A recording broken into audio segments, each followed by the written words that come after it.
नमस्कार. आपल्या सगळ्यांचे महाराष्ट्र सोशल न्यूज चॅनलमध्ये हार्दिक स्वागत. चला वळूया तर एका नवीन बातमीकडे. आजची बातमी.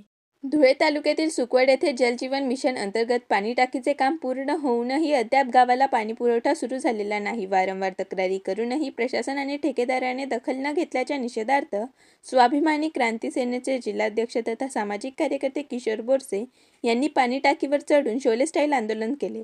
गावकऱ्यांच्या मागणीनुसार करण्यात आलेल्या या आंदोलनातून तातडीने पाणीपुरवठा सुरू करण्याची मागणी करण्यात आली. मी स्वाभिमानी क्रांती सेनेचा जिल्हाध्यक्ष किशोर बोरसे.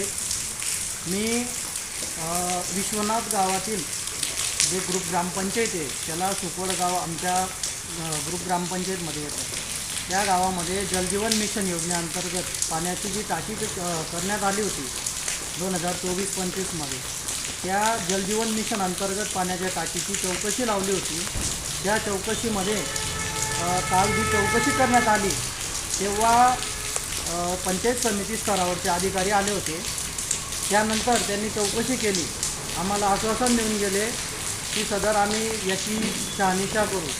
परंतु माझं उद्दिष्ट असं आहे की मोदी साहेबांनी जे सांगितलेलं आहे हर घर जल योजना, हर घर नल योजना, त्याच्यामध्ये टाकी तर झालेली आहे, परंतु त्या टाकीमध्ये एक थेंब पाण्याचा टाकला गेला नाही आहे. पूर्ण पाईपलाईन ही चुकलेली आहे.